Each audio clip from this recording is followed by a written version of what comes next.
Əziz bilgələr, bu dəfə sizə izah videomuzda 2 dərsdən danışırıq. Dərsimizin birincisi mövcud quruluşa qarşı çıxışlar dərsidir. İndi onunla danışaq, sonra bu dərsin haqqında məlumat verərəm, sizi biraz intizarda saxlayayım.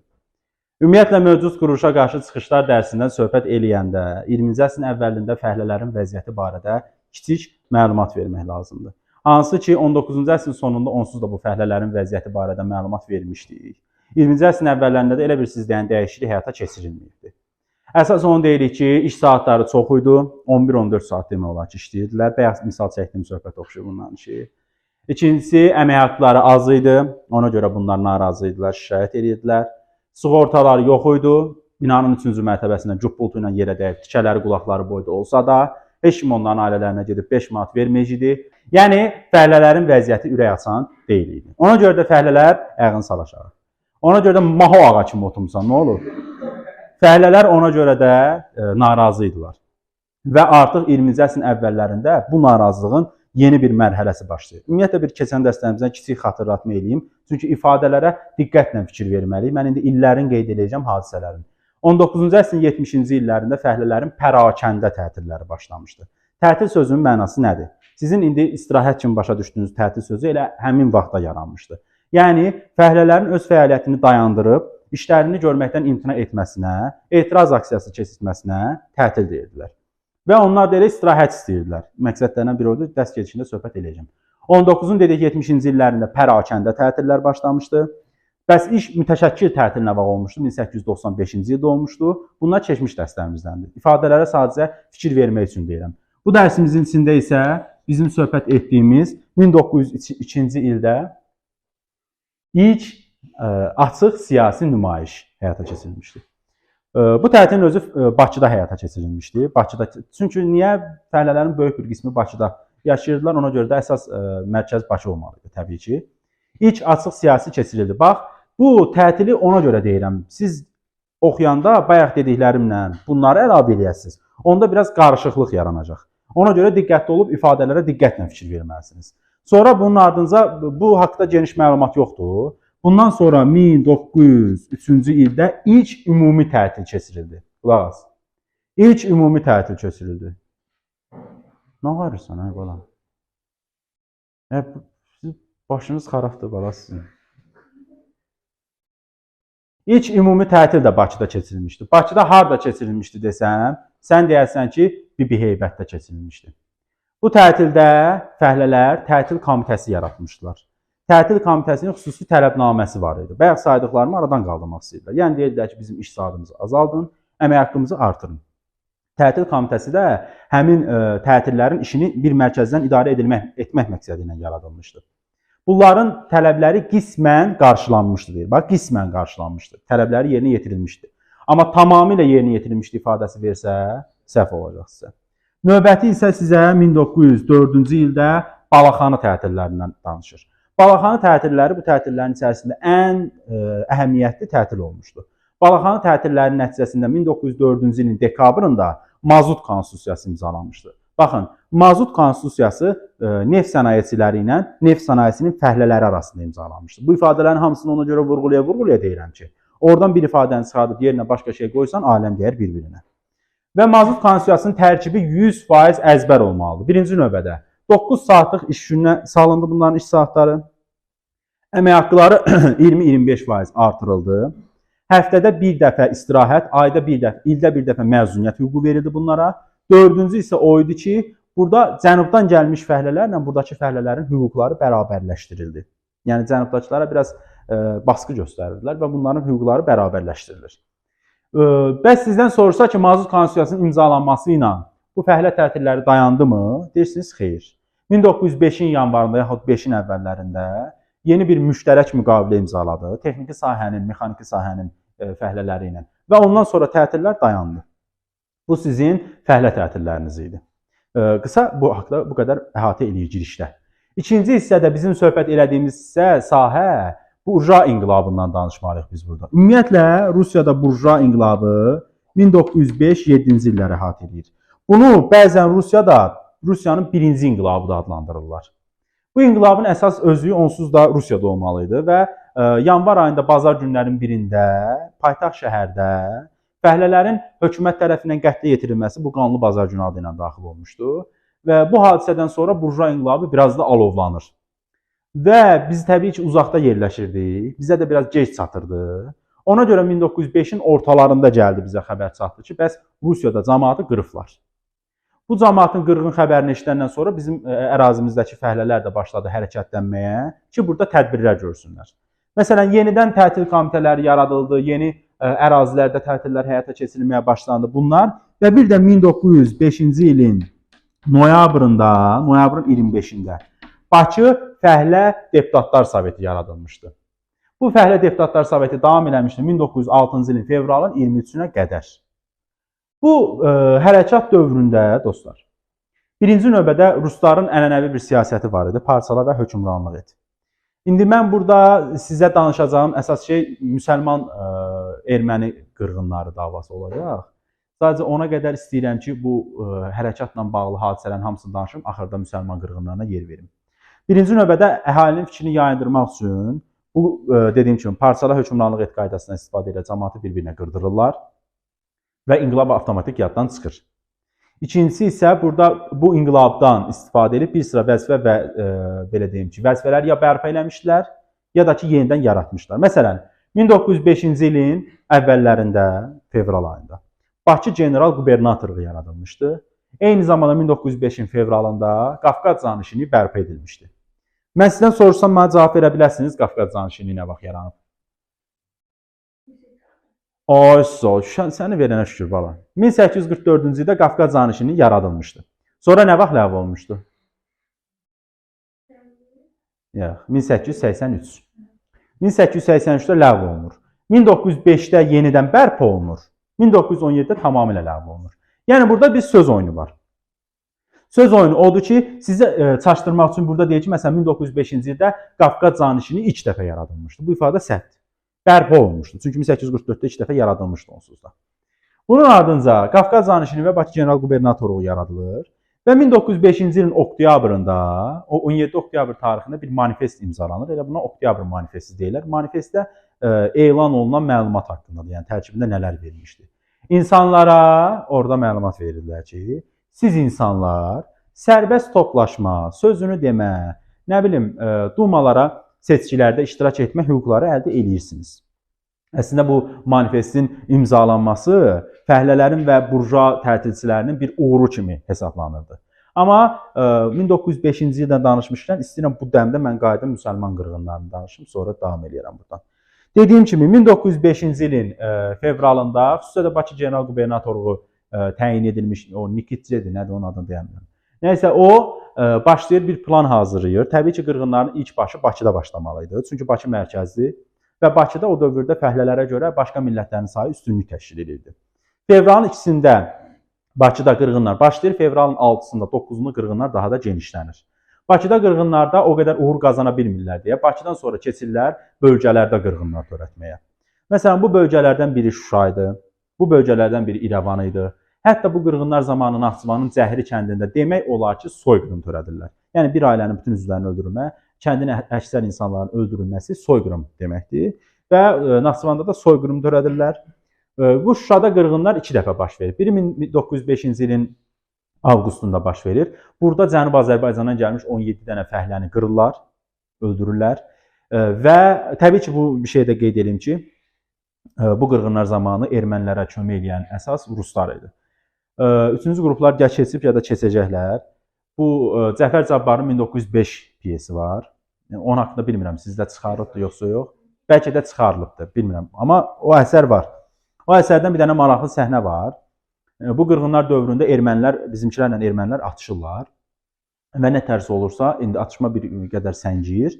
Və daşın bir tərəfindən çıxır bizim Məmməd, başını qaldırır. Daşın o birisi tərəfindən isə ermənilərin, məsələn, Arturu tutaq ki, adını atıram da, Arturu başını qaldırır və bunlar bir-birlərini tanıyırlar. Və onlar qonşulardılar. Və bir-birlərinə niyə silah çəkdiklərini, niyə bir-birlərini qırdıqlarını sual edirlər və burada avtomatik bir dənə cavab ortaya çıxır ki, dahi şəxsiyyət, Mehmet Karahanlının da belə bir sözü var ki, Aşağılarda həmişə xaos yaratmalısan ki, aşağıları rahat idarə edə biləsən. Və ruslar da bu qaydadan istifadə edirdilər. Bizi xaosla idarə edirdilər, bir-birimizə qırdırtdırırdılar. Özləri də rahat idarə edirdilər bizi. Yəni əslində bu 1905 pyesini misal çəkəndə biraz qıraqdan ola bilsin ki, mən erməniləri günahsız kimi göstərmiş olam. Qəti surətdə elə bir şey yoxdur. Ermənilərdən günahkar bir də ermənilərdir elə. Yəni bu 1905-7 qırğınlarının sadəcə mən sizə bir qısaltması olaraq nəyi deyə bilərəm? Bu tarixdə bizim ən böyük bəlamız unutqanlığımızdır. Hansı ki biz bu dərsdən etibarən ermənilərin bizə qarşı qırğınlarına danışmağa başlayırıq. Və bu qırğınlar 1918, 1948, 1992 davam edəcək. Bir əsrdə 4 dəfə bizi qırıblarsa və biz bunu təzədən unudub yenidən bu erməni ilə dostluq eləmişiksə, demək biz nəyik? Cahil. Video şeylər.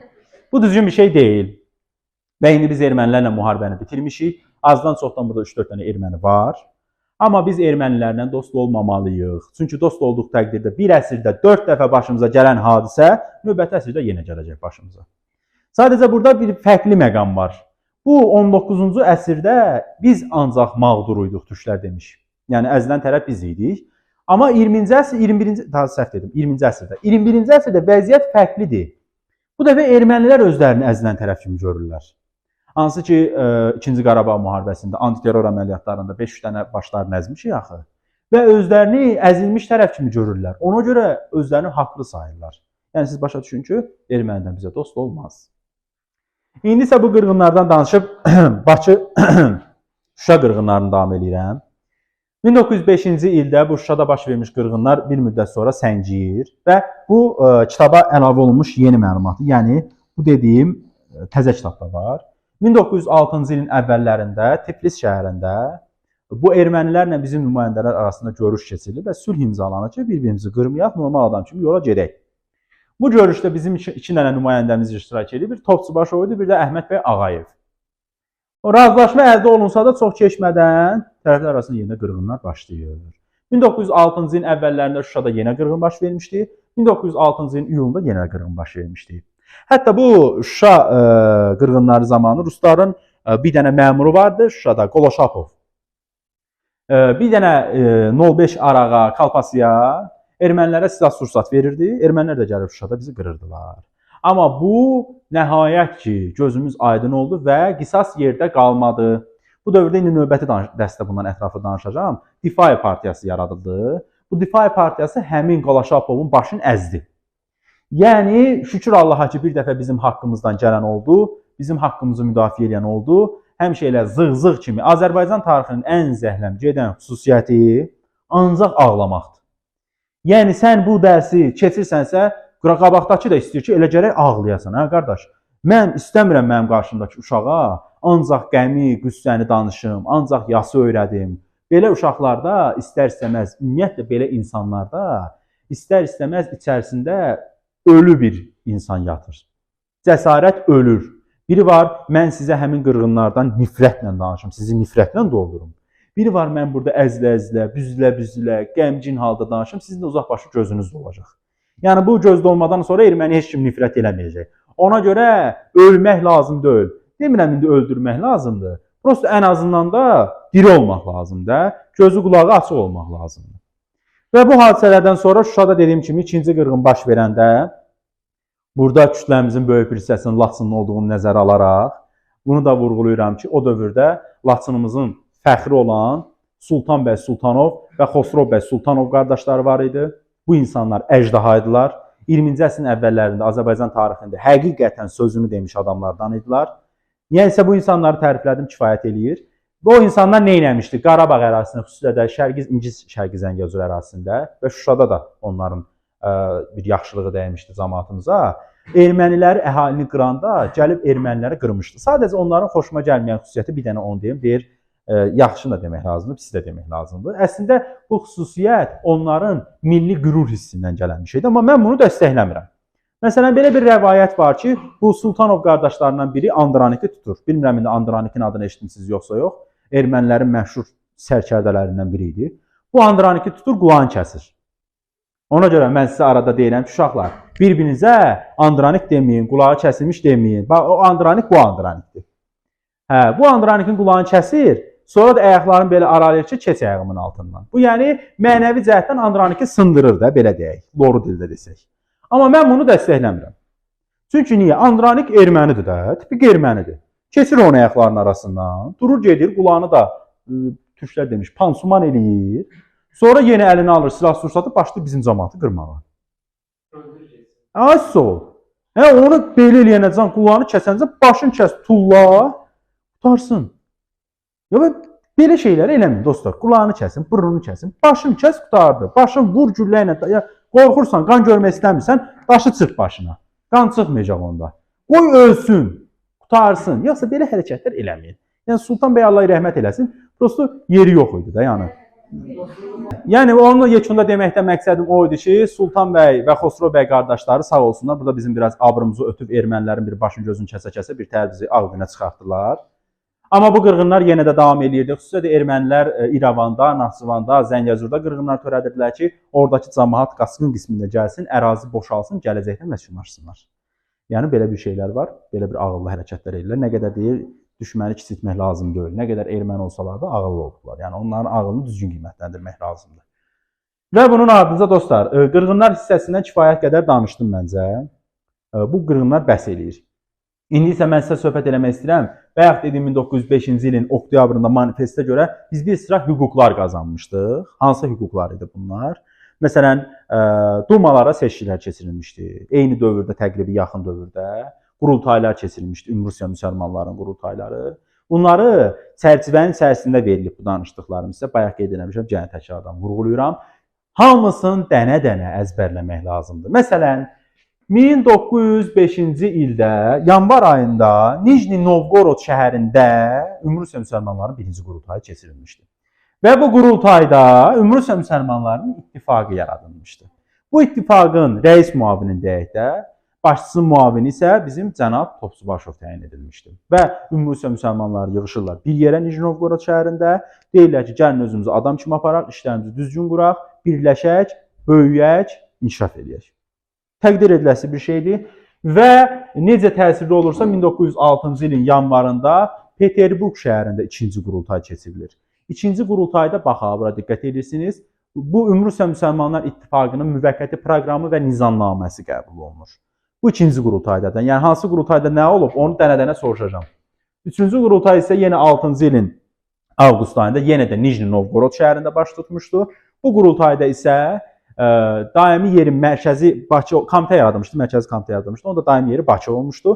Bir də yeni təhsil ocaqları, təhsil müəssisələrinin açılması haqqında qərar verilmişdi. Bu bizim 3 dənə Ümrusiya müsəlmanlarının qurultayları. Yəni o qədər qorxulu bir şey deyil, əziz dostlar.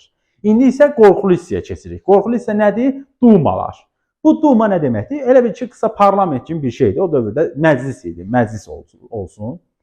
Bu Dumaya seçkilərin keçirilməsi haqqında əslində qərar 1905-in oktyabrın 17-sində verilmişdi. Lakin bizdə 6-cı ildə seçkilər keçirilir və ümumilikdə 4 dənə Duma olur. 1906-cı ildə fəaliyyət göstərən birinci Duma idi.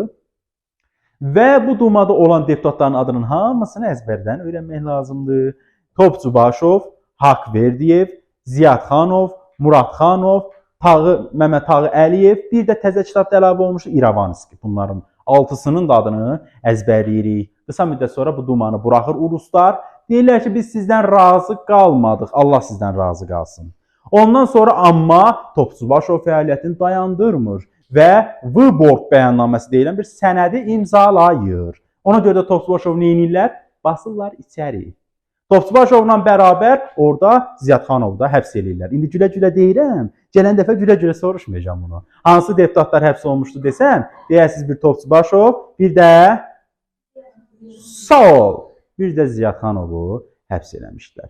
Nəysə, ikinci Dumaya seçkilər 1907-ci ildə keçirilmişdi. Yenə 5 əfsanəmiz var, bunların adını da əzbər bilmək lazımdır. Xas Məmmədov, Fətəli xan Xoyski, Azərbaycan əcdalarından biridir bu da.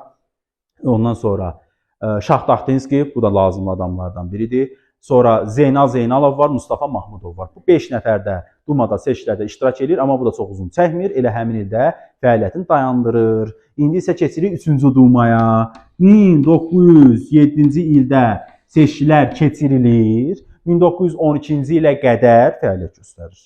Bu dumada, o birisi dumalarda o qədər sözümüzü deyirik ki, bu dumada bizə bir dənə deputat yeri verirlər. O da kim olur? Xas Məmmədov. Düzdür, o da sağ olsun bizi layiqincə təmsil edir. Ne cürsən hə? Qımışırsan axı. Amma dostlar, o da uzun çəkmir. 12-ci də o dumanda buraxırlar. Ondan sonra 4-cü dumaya seçkilər keçirilir. 4-cü duma 1912-dən 1917-ci ilə qədər fəaliyyət göstərib. Hamısının cümləsinin quruluşuna fikir vermək lazımdır. Məsələn, 4-cü dumanın fəaliyyətə başlaması desə 12 götürəsən. Fəaliyyətin başa çatması desə 17 götürəsən. Fəaliyyət göstərdiyi dövr desə 12-17 götürəsən. Sağ ol Rami, nə uşaq oxuyur valla. Hə, bu dumada isə bizə kimi vermişdilər? Yəni daha doğrusu biz kimi göndərmişdik? Məmməd Yusif Cəfərovu göndərmişdik. Buna da Mir Yusif deyirəm hər dəfə. Məmməd Yusif Cəfərovu göndərmişdik. Bu da elə belə adam deyil dostlar. Mən sizə deyərdim ki, ümumiyyətlə 20-ci əsrin əvvəlləri Azərbaycan ziyalı tarixində o kulminasiya nöqtəsi idi də. Yəni ən əcdaha ziyalılarımız burada olub.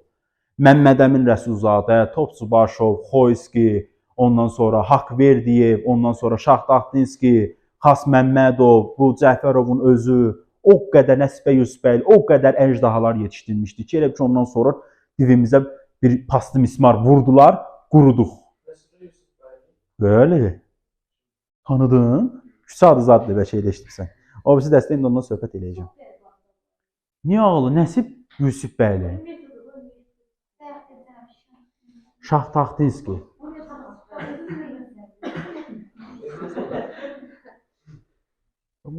Nə işi var burada bax? Gel git. Hə. Əziz bilgələr, birinci dərsimizin izahı başa çatdı. Növbəti dərsimizdə isə daha əfsanə bir mövzumuz var. Milli partiya və təşkilatların yaranması dərsi daha möhtəşəmdir. O dərsin izahında görüşərik.